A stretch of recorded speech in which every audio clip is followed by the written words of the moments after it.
Right ఇక bulletin లో breaking news అయితే చూస్తున్నాం. డాక్టర్ బిఆర్ అంబేద్కర్ కోనసీమ జిల్లా ఇరుసుమండ గ్రామంలో జరిగిన బ్లోట్ వద్దనైతే మంటలైతే ఇంకా అదుపులోకి రాలేదని చెప్పాలి.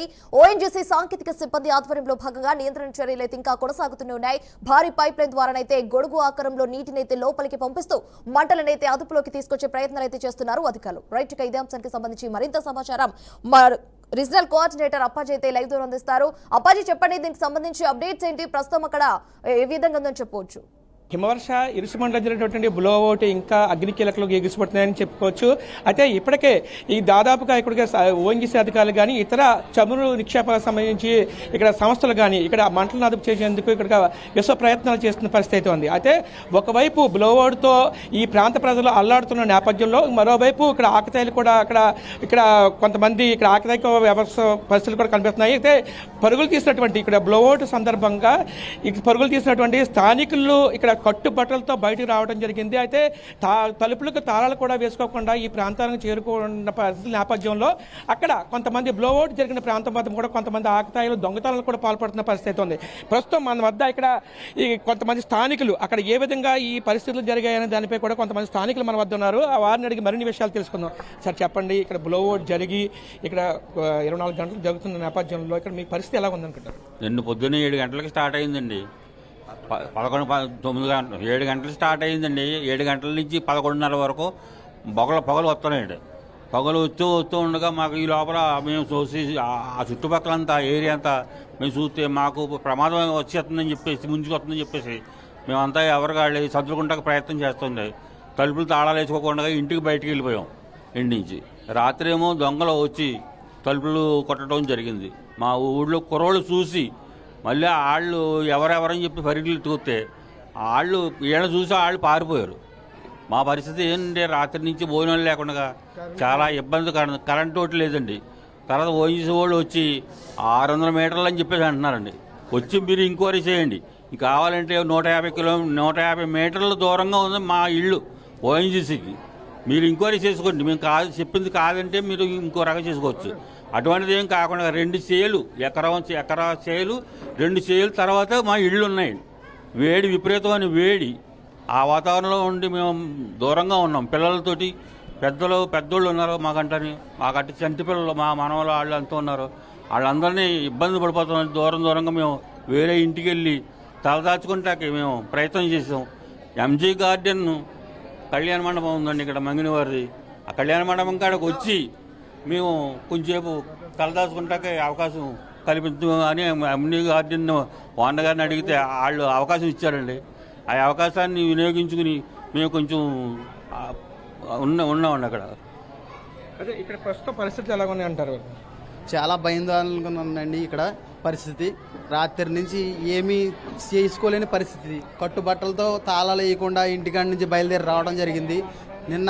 నిన్న 10 గంటల నుంచి పొగలు వచ్చి విపరీతమైన పొగలతో ఓఎన్జీసీ అంతా కమ్మించింది. ప్రజలందరూ భయాందోళనలో ఉన్నారు.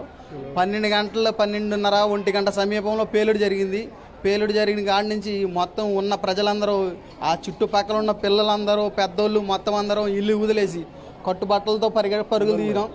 రాత్రి వరకు మాకు ఎటువంటి స్పందన లేదు. రాత్రి ఎంజీ గార్డెన్లో ఇక్కడ మాకు స్థలం ఏర్పాటు చేశారు. ఇక్కడికి వచ్చి మేము భయాందోళనలో ఇక్కడే ఉన్నాం. తింటాకి ఏమీ లేవు, కనీసం కట్టుబట్టలు తప్ప ఇంక వేరే లేని పరిస్థితి. మా పరిస్థితి ఇలా ఉందండి. మమ్మల్ని ఆదుకునే వాళ్ళు ఎవరు లేరు. ఈ ఓఎన్జీసీ సిబ్బంది ఏమో 600 మీటర్లు 700 మీటర్ల దూరంలో ఉన్న ఇల్లు అంటున్నారండి. 100 గజాలు తక్కువ కాకుండా 100-150 గజాల్లో ఉన్నాయండి మా ఇళ్ళన్నీ. సైడ్ బై సైడ్ 1 ఎకరం కొబ్బరి తోట పక్కనే ఉన్నదండి మా ఓఎన్జీసీ మా హౌసులన్నీ. చాలా భయాందోళనగా ఉన్నాయి. మమ్మల్ని పట్టించుకునే నాదులు లేరు. ఇప్పుడైనా ప్రభుత్వం స్పందించి మా ఓఎన్జీసీ అన్నది మా ఇళ్లమయాన్ని తీసేసి అన్నీ సక్రమంగా జరగాలని అందరినీ చూడాలని చెప్పేసి ప్రజలకు కోరుకుంటున్నామండి.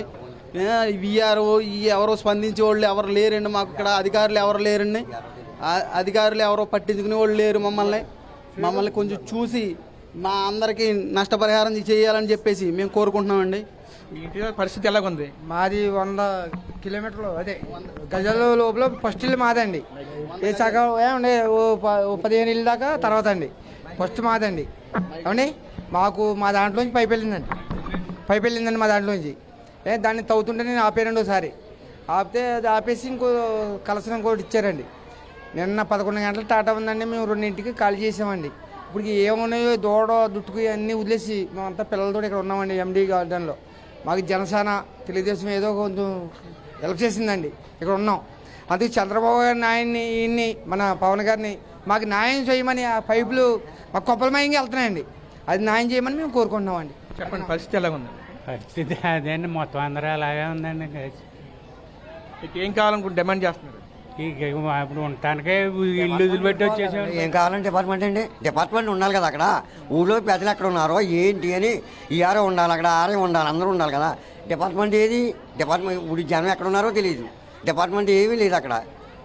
పోలీసు వాళ్ళు ఏమో ఎవరిని ఎంటర్ అవ్వట్లేదు, దొంగలేమో దోసేస్తున్నారు ఇల్లు. ఇంకేంటంటే చెప్పేది అదే చెప్పేది. సుమారుగా ఆ ప్రాంతం వద్ద సుమారుగా 1500 గృహాలు అక్కడ కూడా నివాస ప్రాంతాలు ఉన్నాయని చెప్పుకోవచ్చు. అయితే కట్టుబట్టలతో అక్కడ ఆ ప్రాంతం నుంచి ఒక్కసారిగా బ్లోఅవుట్ నుంచి మంటలు ఎగిసిపడిన నేపథ్యంలో అందరూ కూడా భయభ్రాంతులకు గురయ్యి కట్టుబట్టలతో బయటకు వచ్చిన పరిస్థితి ఉంది. అయితే స్కూల్ వద్ద ఉన్నటువంటి స్కూల్కి వెళ్ళినటువంటి విద్యార్థులు కూడా ఈ ఎంజీ గార్డెన్ వద్ద ఎక్కడైతే పునరావాస కేంద్రం ఉందో అక్కడ పునరావాస కేంద్రం ఇక్కడికి రప్పించుకోవడం జరిగింది. అయితే ఏ విధమైన బట్టలు కానీ ఏ విధమైన వస్తువులు కానీ తీసుకురాకుండా ఈ ప్రాంతానికి చేరుకున్నామని ఒకవైపు మేము ఆహార నిరతులతో ఇక్కడ మేము ఆందోళన పడుతున్న నేపథ్యంలో మరోవైపు ఇక్కడ ఆకతాయిలు కూడా దొంగతనాలకు పాల్పడుతున్నారని చెప్పేసి ఇక్కడ బాధితులు అయితే ఆందోళన వ్యక్తం చేస్తున్నారు. మరోవైపు గ్యాస్ నిక్షేపాలకు సంబంధించి ఇక్కడ చమురు సంస్థలు కూడా ఇక్కడ ఈ మంటలను అదుపు చేసేందుకు విస్తృతంగా ప్రయత్నాలు కూడా సాగిస్తున్నాయి. జిల్లా అధికార యంత్రాంగం కూడా అప్రమత్తమయ్యి ఇక్కడ జిల్లా కలెక్టర్ మహేష్ కుమార్తో పాటుగా జిల్లా ఎస్పీ రాహుల్ మీనా కూడా ఇక్కడ ఈ ప్రాంతాల వద్ద చేరుకుని ఇక్కడ ఆహర్నిశలు కూడా ఇక్కడ ఏ విధంగా బ్లోఅవుట్ మంటలను అదుపు చేయాలని దానిపై ఇక్కడ ఎప్పటికప్పుడు అధ్యయనం చేస్తున్న పరిస్థితి ఉంది. మరోవైపు రాష్ట్ర ప్రభుత్వం ముఖ్యమంత్రి చంద్రబాబు నాయుడు, ఉప ముఖ్యమంత్రి పవన్ కళ్యాణ్ కూడా ఎప్పటికప్పుడు ఇక్కడ పరిస్థితులు కూడా ఆరా తీస్తున్న పరిస్థితి అయితే ఉంది. అయితే ఈ ప్రాంతాల్లో ఇక్కడ సమూరికి ఇక్కడ బావి వద్ద ఉన్నటువంటి గ్యాస్ నిక్షేపాలను గనక నియంత్రిస్తే గానీ ఇక్కడ మంటలు అదుపు చేయలేమని చెప్పేసి ఇక్కడ నిపుణులు చెప్పిన పరిస్థితి అయితే ఉంది. ఈ రోజు సాయంత్రానికి పరిస్థితులు ఏ విధంగా ఉండబోతున్నాయి అనేది కూడా ఇక్కడ నిపుణులు కూడా చెప్పుకోవాల్సిన పరిస్థితి అయితే ఉంది. అయితే నిపుణులు ఇక్కడ వరకు కూడా ఈ గ్యాస్ నిక్షేపాలను అదుపు చేయగలమా, లేకపోతే గనక ఇక్కడ వేరే ప్రాంతం నుంచి కూడా నిపుణులను రప్పించాలా అని చెప్పి కూడా అధ్యయనం చేస్తున్నారు. ఇక్కడ ఇప్పటి వరకు కూడా లక్కవరం కెనాల్ నుంచి ఉన్నటువంటి వాటర్ను ఇక్కడ బ్లోఅవుట్ ఈ ప్రాంతం జరిగిన ప్రాంతాల వద్దకు తరలించి అక్కడ విస్తృతంగా ఇక్కడ నీరును కూడా పంపించి అక్కడ మంటలు అదుపు చేసే ప్రయత్నం చేస్తున్నారు. అయితే ఈ మంటల్లో ఈ బావిలో ఉన్నటువంటి గ్యాస్ కనుక నియంత్రించాలంటే మరోవైపు ఇక్కడ వాటర్ను కూడా ఉపయోగించవలసిన పరిస్థితి అయితే ఉంది. వాటర్ను కూడా అక్కడ బావిలో కూడా పంపించే ప్రయత్నం కూడా చేస్తున్నట్లుగా అధికారులు చెప్తున్నారు. ఈ బావిలోకి పంపిస్తే గనక ఇక్కడ ప్రజలకు కంట్రోల్ అయ్యితే గనక ఇక్కడ మంటలను అదుపు చేయవలసి వచ్చింది. లేకపోతే కనుక ఇక్కడ మంటలను అదుపు చేయలేకపోతే కనుక వెల్ క్యాపింగ్ చేసే పరిస్థితులు అయితే ఉన్నాయి. వెల్ క్యాపింగ్ చేయాలంటే కనుక ఇతర దేశాల నుంచి కూడా ఖచ్చితంగా ఇక్కడ నిపుణులను తీసుకురావాల్సిన పరిస్థితి అయితే ఉంది. అయితే గతంలో జరిగిన సంఘటనలు కూడా పునరావృతం చేసుకుంటూ అదే గతంలో 1995లో జరిగినటువంటి ఘటన కూడా ఇటు అధ్యయనం చేస్తూ అక్కడ ఏ విధంగా అయితే వెల్ క్యాపింగ్ చేశారో ఇక్కడ కూడా అదే విధంగా వెల్ క్యాపింగ్ చేయవలసి ఉంటే కనుక ఇతర ప్రాంతాల గురించి కూడా ఇక్కడ నిపుణులను రప్పించి ఇక్కడ వెల్ క్యాపింగ్ చేయవలసిన పరిస్థితి అయితే ఉంది. మొత్తం మీద చూసుకున్నట్టయితే ఈ రోజు సాయంత్రం కానీ ఒక పరిస్థితికి ఏ విధంగా దీన్ని మంటలను అదుపు చేయాలనే దానిపై ఇక్కడ నిపుణులందరూ కూడా ఒక పరిస్థితికి వచ్చే పరిస్థితి ఉంది. అయితే మొత్తం మీద ఈ బ్లోఅవుట్ జరిగిన ప్రాంతం వద్ద అయితే మాత్రం బాధితులందరూ కూడా ఆహారనాదాలతో అక్కడ ఆందోళన వ్యక్తం చేస్తున్న పరిస్థితి ఉంది. మొత్తం మీద ఇక్కడ ప్రభుత్వం కూడా ఈ బాధితులను ఆదుకోవాలని చెప్పేసి ఇక్కడ బాధిత కుటుంబాలు కూడా ప్రభుత్వానికి డిమాండ్ చేస్తున్నారు. Varshita. Right Appaji, thanks for the updates.